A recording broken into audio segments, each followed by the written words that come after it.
바른정당의 김성태 사무총장님 나오셨습니다. 안녕하십니까? 예, 안녕하세요. 김성태입니다. 더불어민주당의 안민석 의원 나오셨습니다. 네, 최순실 재산 추적자 안민석입니다. 추적자. 꼭 앞에 이렇게 소개를 붙이시는데 사실은 그런 타이틀을 붙일만 합니다. 최근까지 독일에서 누구도 하지 않는 독일 내 최순실 자금을 추적하다 오셨죠? 특히 이번에는 독일 교포들하고 최순실 독일 재산 찾는 모임을 결성을 했어요. 결성하자마자 다음 날에 네. 굉장히 중요한 제보가 들어왔는데요. 아, 그래요? 네. 홍세표 씨라고 했습니다. 박정희의 처조카 그리고 박근혜의 이종 사촌. 네. 그러니까 이제 유경수 여사 언니 유긴수의 장남이 홍세표인데요. 네네. 이번에 외환은행 프랑크푸르트 지점장으로 74년부터 있으면서 76년에 스위스 사무실을 외환은행이 개소했다. 그리고 홍세표 씨가 96년에. 네, 99년에 외환은행장으로 퇴임하던 그 즈음에 외환은행 스위스 사무실이 폐쇄가 됐다. 아. 그 제보를 왔고요. 그래서 앞으로 지금 이 얘기를 하는 이유는 스위스 비자금 서류 보고서에서 나왔었는데 그거 이제 무관하지 않다고 보고요. 예, 그다음에 이제 두 번째로는 그러니까 유경수 여사의 언니의 장남이 외환은행장으로 스위스에서 그 자금 프랑크푸르트에 있을 때는 프랑크푸르트 외환은행 지점장이었죠. 그래서 이제 74년에 갔었는데 그분이 아마 77년까지 있었던 것 같았는데 76년도에 근데 그 해가 박동선 게이트가 터진 그 시점하고 정확하게 스위스 외환은행 사무실 개설할 시점이 똑같다는 그것을 제보를 했고요. 그게 이제 사실이었습니다. 그다음에 제가 이번에 독일 가서 주요 인사들 있잖아요. 데이빗 윤의 아버님이라든지 포함해서 데이빗 윤은 이제 그 최순실의 독일 집사.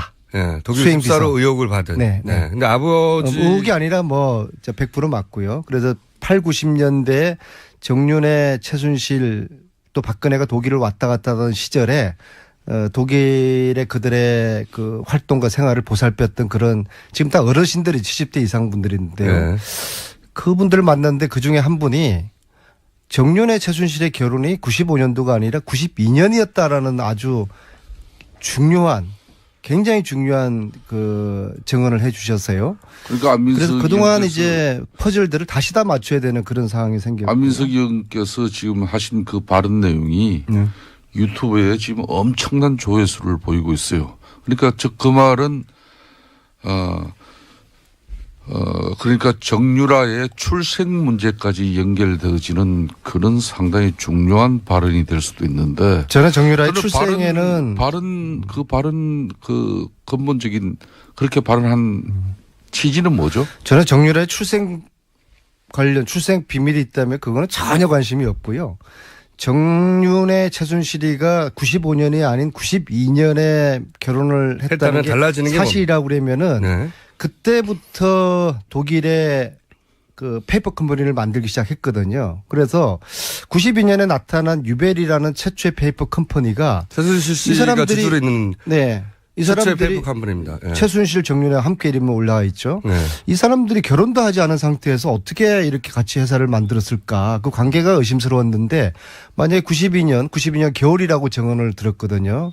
그때가 결혼한 게 사실이라고 하면은 이것은 최순실 독일 은닉재산의 퍼즐을 맞추는데 새로운 조합들이 그러면 그 은닉재산을 독일의 페이퍼 컴퍼니 형태로 감추기 시작할 때 그 모든 작업들을 정윤회 씨와 같이 했다? 그렇죠. 재산을 함께 회사를 함께 만든다는 거는 그 관계가 남남 관계는 안 되지 않습니까? 이미 이제 95년에 부부였다는 거 92년에 부부였다는 건 틀리고요. 특히 92년 그 겨울 결혼식에 약 20여 명의 최순실 일가들 최태민, 임선희 포함한 아주 폐쇄적이고 아주 가족들만 참석한 결혼식이었는데 그렇다고 그러면 일반적으로 어제 그 조순재 씨의 아들 조용래의 해구록을 보면 나타났지만은 다 가족들이었지 않습니까? 네. 그다음에 장시호 2006년 결혼식에 조카의 결혼식에도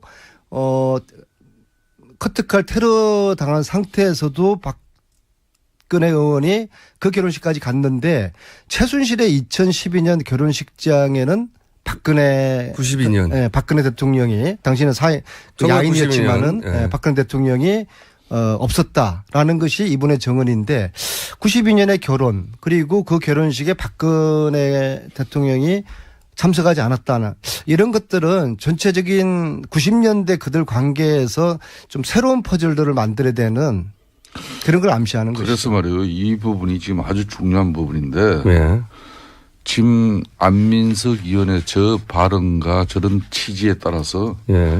유튜브 지금 동영상 상에는 정유라가 실질적으로 부모가 최순실의 딸이 아닌 것처럼 지금 현재 나오고 있는 사실 우리 안민석 의원님 알고 계시죠? 그런 주장을 하신 건 아닌데. 저는 그건 관심 없습니다. 네, 그런 주장을 하신 건 아닌데 그런 퍼즐들의 일부를 이제 그래서 그런 부분을 의혹으로 의문으로 이렇게 계속 제기할 게 아니라 구체적 사실을 가지고 네. 고발 나가라는 언론이나 막 이런 방송을 통해서 그런 입장이 나온다면은 지금 가짜 뉴스 시대에 얼마나 국민들이 지금 피해를 당하고 아니 있습니까? 공장장 네. 정유라가 최순실 딸 아닙니까? 그렇게 알려져 있고 저는 그렇게 알려진 알려진 건 관심이 이상한 저는 없어요. 모릅니다. 92년도에 그들이 결혼했다는 거를 이번에 독일 가서 확인한 사실을 국민들께 또 알려야 되니까 그것만 말씀드린 겁니다. 그 다음에 상상의 퍼즐은 또 똑똑한 국민들을 맞추시는 정유라는 거죠. 몇 년도 출생이죠? 정유라는 현재까지 알려지기로는 최순실 정윤회가 95년에 결혼했고 그 이듬해인 96년에 정윤회가 태어난 것으로 그렇게들 지금 알고 있고 실질적으로 정윤회는 지금 정유라는 96년생으로 지금 돼 있죠. 출생신고 그렇게 돼 있어요. 그 안민석이는 대체로 그 정유라의 출생 연도를 인정을 하지 않는 그런 측면이 많은데. 이 아침에 그거는 무슨 이유에서 그런 거죠? 남의 출생 가지고 이야기할 거 아니고요. 내일 그 탄핵 인용되느냐 마느냐 국민들 관심 있는데 넘어가시죠. 근데 제가 말씀하신 것 중에 92년에 처음으로. 안민석 의원의 주특기가 딱 조기까지예요. 네? 여기서 한 말만 더 나가면 고소고발이 우르르 쏟아집니다. 사무총장이 그게 다 읽혔습니까? 그렇습니다. 이제 여기서 이제 헌재 선고기일 지정에 따른 그런 내용을 가지고 이야기를 하면은 많은 청취자 입장에서는 얼마나 또 궁금합니까? 궁금합니까? 아니 내일 인용은 8대 0으로 날 수밖에 없고 왜냐하면은 의원님 잠깐 그전 넘어가기 전에 예, 독일에 가신 이야기 중에 정유라가 그러면 최순실 딸 맞는 거죠? 내일 탄핵 인용 이야기를 해야죠. 네.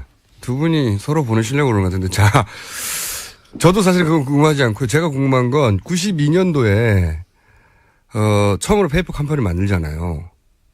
네. 정유라 그러니까 최순실 씨 이름이 거기 들어가 있어요. 페이퍼 컴퍼니가. 그리고 나서 찾아내신 페이퍼 컴퍼니가 꽤 많지 않습니까? 네. 그러니까 최순실 씨의 이름이 들어간 페이퍼 컴퍼니이자 혹은 그 회사가 또 이름을 변경해서 만들어진 페이퍼 예전에 최순실과 관련된 사람을 걸로 추정되는 페이퍼 컴퍼니구나. 네, 페이퍼 컴퍼니. 근데 그 중에서 국내로 거의 2천억 가까이 최순천 씨였나요? 네, 동생. 최순천의 회사로 그 페이퍼 컴퍼니로 추정되는 곳에서 국내로 2천억 정도 투자된 게 있지 않습니까?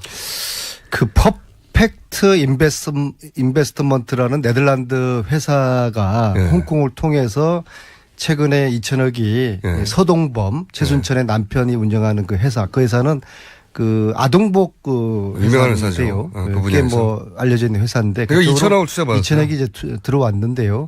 그래서 그 2천억을 네덜란드에 있는 회사가 우리나라에는 아동복 회사에 2천억을 꽂았다는 건 엄청난 거란 말이죠. 그게 좀 이상해서요. 그래서 찾아오셨나요? 이번에 이제 독일에 간 김에 그 네덜란드 그 회사를 찾아서 갔어요. 그 회사가 온전한 회사인지 과연 그런 정도의 투자를 할 만한 규모를 가진 투자 회사인지 2천억을 투자하려면 엄청난 회사여야 되는데. 딱 갔더니 프랑크푸르트에서 한 400km 떨어져 있는 곳인데요. 완전히 네덜란드 외곽에 아주 그 숲속이에요. 숲속. 숲속. 네? 아주 숲속에 그냥 집 한 채 달랑 있는데 그 회사 사장을 만났는데요. 본인이 그런 투자했다는 사실도 모르고요. 또 한국에 아무런 지인도 없다고 하고 그럼 중국에는 지인이 있느냐? 상해 근처에 아는 친구 한 명 있다고 그러고요. 홍콩을 통해 들어온 거죠. 그렇죠. 그래서 참 그 이상하다는 그런 이제 생각을 했는데 2천억을 투자한 어마어마한 회사인데 갔더니 숲속에 조그만 집 하나 있는 거예요?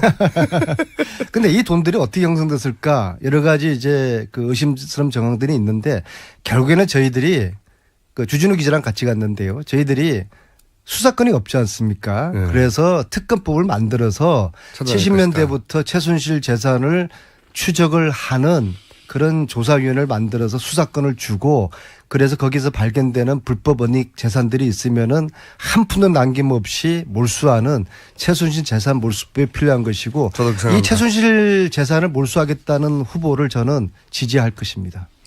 다 몰수하자고 그러면 어떠시려고요? 모든 후보들이 그러면은 뭐 몰수하자고 하면. 그러면 지금 있는 분들 다 지지하죠. 뭐. 근데 그 중에 한 분이 지난 며칠 전에 저에게 전화를 다른 일로 공약, 교육 공약 관련된 저한테 물어볼 게 있다고 질문을 하시면서 그 이야기를 하던 중에 제가 이 최순실 재산 몰수 제가 독일 갔다 온 그 다음날 전화를 저한테 주셨더라고요. 그래서 이 재산 몰수해야 되는데 이것은 특별법 없이는 독일 검찰하고 공조가 힘들다. 그리고 독일 말고도 헝가리, 스위스, 오스트리아도 있는 것 같다. 그러니까 그분이 저한테 제게 약속을 했어요. 그래서 그분을 지지를 지금 하려고 그럽니다. 별로 중요한 얘기 아닌 것 같고요. 최순실 재산 특별법. 네, 그건 중요한 얘기고요. 예. 자, 이제 혼자 충분히 얘기하셨죠? 네. 네. 얘기하셨고, 이제 김성태 의원님이 그 얘기를 하셔야 될 것 같아요. 헌재 심판을 하루 앞둔 바른정당의 심정. 예. 의원님 요즘 잠 잘 주무십니까? 사실상 작년 12월 국회가 대통령 탄핵 소추를 하고 예. 잠 제대로 잤다 그러면 뭐 제대로 된 국회의원은 아니겠죠. 근데 그 탄핵 결정에 따른 끝까지 책임을 지는 그런 자세와 마음가짐은 국민들에게 상당히 중요할 것 같아요. 바른정당은 탄핵 결과가 어떻게 되든 정당으로 살아남을 것 같은데 바른정당은 탄핵 결과에 따라서 뿌리치 흔들리지 않겠습니까? 그렇습니다. 바른정당 같은 경우는 만에 하나 탄핵이 기각된다면은 국회의원직을 사퇴하겠다고 했지 않습니까? 네, 당도 해체하겠다고.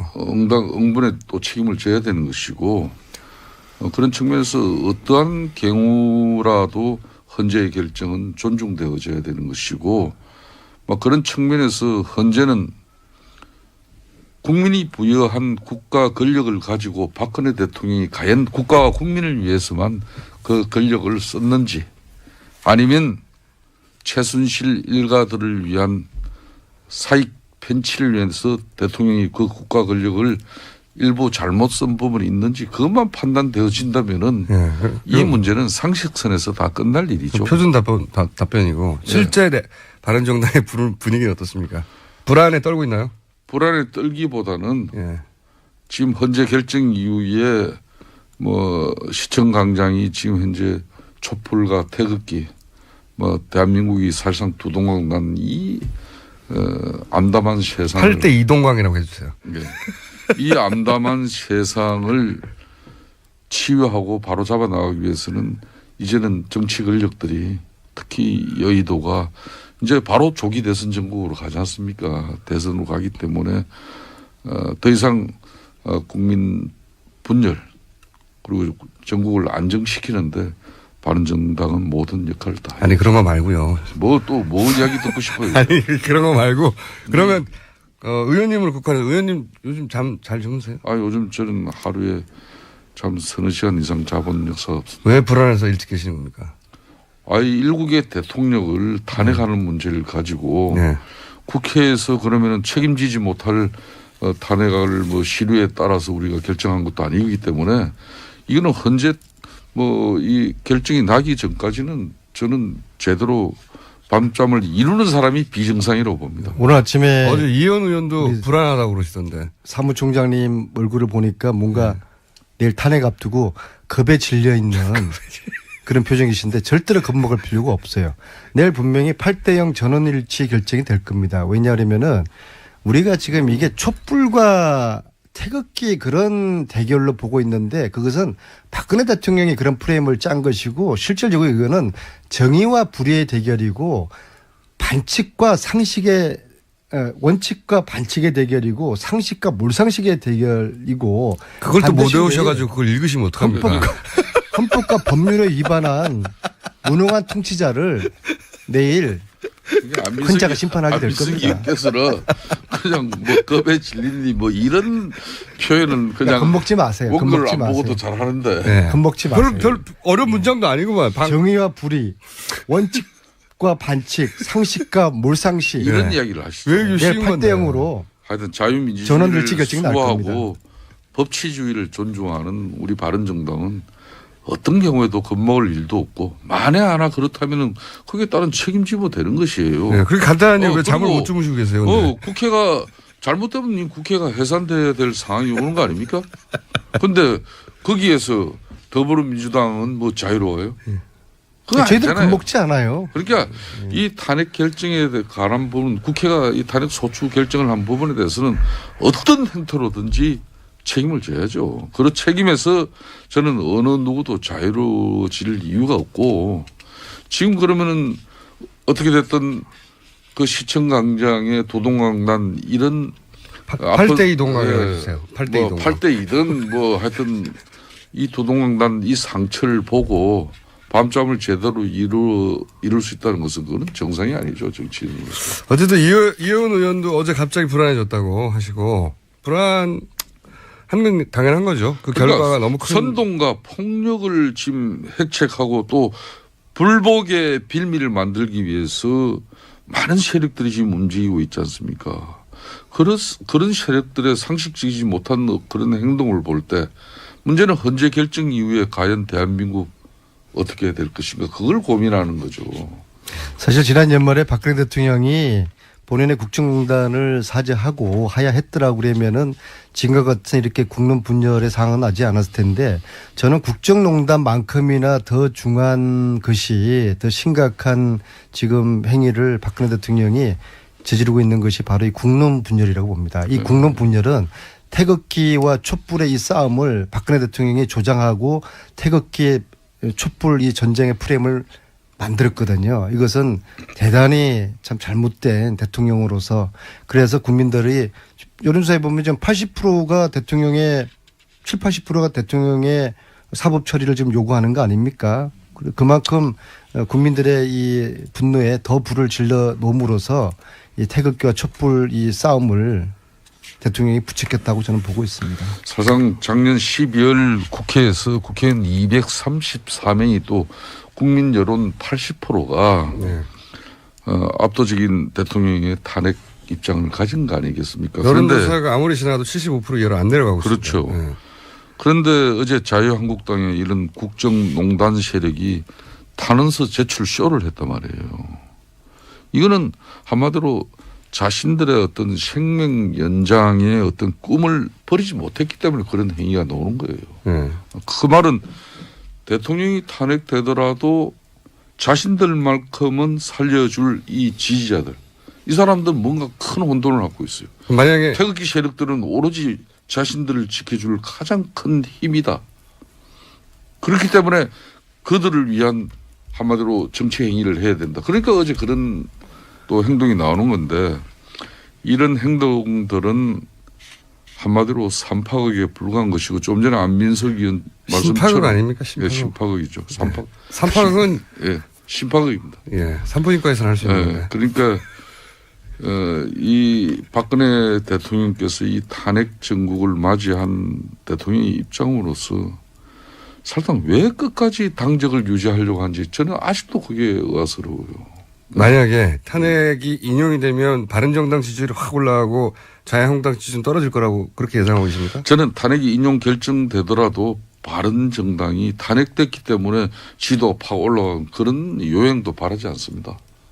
유행이라보다는 당연한 거 아닌가요? 대한민국이 정의로워지고 공정한 세상 되면은 그걸로 바른정당의 32명 의원들은 보람 느끼는 거지 뭘 더 얻습니까? 지지율도 필요 없고요. 그러니까 바른정당이 지금 아니말로 뭐 대선 후보를 가지고 지금 우리가 뭐 이 조기 대선판에서 대통령 그 꿈을 우리가 버리지 못하고 그런 집착된 그런 정치 세력도 아니고 거의 뭐 자포자기 수준을 말씀하시는데요.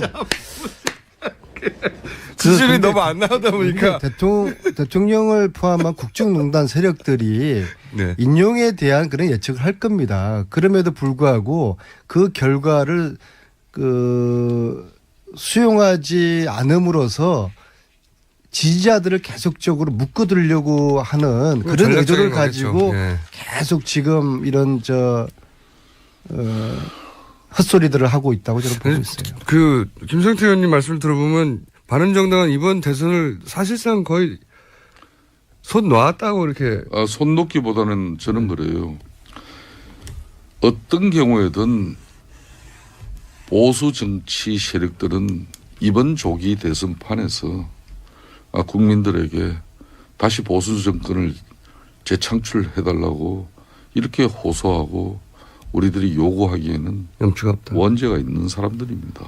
그 원죄가 있는 사람들 중에 그래도 대한민국이 최순실 같은 그런 정말 형편없는 사람에 의해서 박근혜 대통령이 국가가 국민이 부여한 그 권력을 가지고 그렇게 잘못 쓰여질 때 그 친박 측근 세력들이 당을 장악하고 대통령이 분명히 잘못되어 가고 있는데도 말 한마디 못하는 그 당이 싫어서 뛰쳐나온 사람들이에요. 굉장히 상식적인 말씀이신데. 제가 오늘 이렇게 정리하겠습니다. 네. 그렇기 때문에 우리 자신들이 그렇다고 뛰쳐나왔다고 해서 그 책임을 완전히 우리는 없다 할 수 없는 거예요. 네. 그렇기 때문에 그게 걸맞는 정당으로서 앞으로도 그러면 지지율이 막 올라가면은 필요 없다고 막 지지율 깎아달라고 그러실 거예요? 아니죠. 그건 저는 어떤 경우든 네. 이번 박근혜 대통령이 만일 탄핵이 인용 결정이 이루어진다면은 대한민국은 새로운 이제 프레임이 서는 겁니다. 지금까지 보수 진보 양축에 의해서 민주당 자유한국당 새누리당 과거 잘해 먹었지 않습니까? 이제는 우리 국민들은 그런 이제 정치 국가 권력 아니에요. 그렇기 때문에 이 대연정 시대에 걸맞는 바른정당은 책임 정치 구현하는 책임 정당 되면 되는 거예요. 네. 자, 오늘 이 방송을 통해서요. 네. 김성태라는 해방 이후 최초의 양심적인 보수 정치인이 탄생했다라고 그렇게 무줄도사가 선언하겠습니다. 아니 근데 굉장히 정말 양심적이시네요. 그 사실 오늘 이번 이 전국에서는 보수 세력이 다시 정권을 잡겠다는 거는 얌체 같은 짓이거든요. 염치가 없긴 해요. 네. 네. 그런데 이제 그 방송 진행자가 네. 뭐 염치가 없다 자꾸 그러면 됩니까? 아니 본인이 직접 말씀하셨으니까. 근데 했더라도 그래도 네. 방송 진행. 그럼 박수만 칠게요. 공정한 방송을 해야죠. 저렇게 자성하고 성찰하면 국민들이 다시 또 기회를 주시거든요. 그렇죠. 그런 얘기를 듣고 박수 치지 않을 사람은 그러니까 없습니다. 저는 좀 전에 안민석 의원님처럼 저 자비 들고 개인적으로 네. 얼마나 힘듭니까? 독일 가가지고요. 몇 번씩 가면서 그러면서도 실체적 진실을 밝히고 두 번 다시 이런 정경유착이라든지 국정농단이 국가 권력에 의해서 쓰여지지 않게끔 하는 대한민국 국회의원으로서 대단한 역할을 하는 거예요. 제가요 우리 지도부한테도 독일 간다고 보고를 드렸는데 않아요, 유일하게 네. 김성태 의원님께서 저에게 여비를 보태주셨어요. 얼마나 보태주셨어요? 눈물이 나올 정도더라고요. 액수는 중요한 게 아니라 그 마음이 중요한 것이죠. 아니 액수가 중요합니다. 액수의 마음이 크게 담겨요. 저희들도 나이 먹을 만큼 먹었어요. 애들처럼 이렇게 하지 마세요. 그동안 이 추측만 난무했던 최순실 일가의 숨겨진 재산 규모가 이제 정말 특검법에 의해서 다시 이런 부분은 밝혀져야 돼요. 시즌2가 시작되는 거예요. 박영수 밝혀져야 특검은 되죠. 네. 그 부분은 손을 못 댔어요. 시간이 없어가지고. 대단히 아쉬운. 박영수 특검은 줄기 가지만 건드렸고 뿌리에 해당되는 이 사태 본질, 돈은 시즌2로 시작을 해야 되는 것이죠. 그래서 최순실 재산몰수 특별법이 필요하고 그 특별법을 만들겠다는 후보를 저는 지지하겠다. 그렇게 말씀드립니다. 최순실 사태 이후 두 분의 사이가 너무 좋아지셔가지고. 아니 이거는 진보 보수의 문제가 아니라 네. 정의와 불의의 문제고 진실이요. 원칙과 그 반칙의 그런 문제니까 저희들이 이거는 뜻을 같이 하는 거죠. 어쨌든 사이가 좋아지셔가지고. 마음이 좀 그렇네요. 그것도 지난주 여비까지 주셔서 또 감사하게 다음 주 방송이 저는 참 기대됩니다. 왜냐하면은 탄핵이 인용되냐 기각되냐에 따라서 바른정당이 운명이 완전히 갈라질 것이기 때문에. 그렇습니다. 바른정당은 사실은 이 사건 때문에 생긴 당이거든요. 그렇습니다. 완전히. 이 사건의 결론에 따라서는 정당이 탄탄하게 자리를 잡고 아마도 자유한국당에서 탈당하는 분들이 막 올 수도 있고요. 저는 이제 마지막으로 이 방송에 드리고 싶어요. 마지막으로. 자유한국당에 아직도 30여 명의 네. 탄핵 찬성 의원들이 있어요. 어제도 그렇게 헌재에 탄원서까지 제출하는 60여 명의 그 의원들 속에서 그 사람들은 무슨 역할을 하기 위해서 거기 있느냐는 거예요. 예. 괜히 탄핵 결과를 기다리는 거죠. 탄핵 그분들도. 인용 결정이 이루어지면은 그분들도 정의로운 정치를 위해서 판단을 해 주셔야 됩니다. 예? 그리고 소멸되어질 정당은 우리 국민들의 이 뜻에 의해서 심판이 되어줘야죠. 자, 다음 주 목요일이 기다려집니다.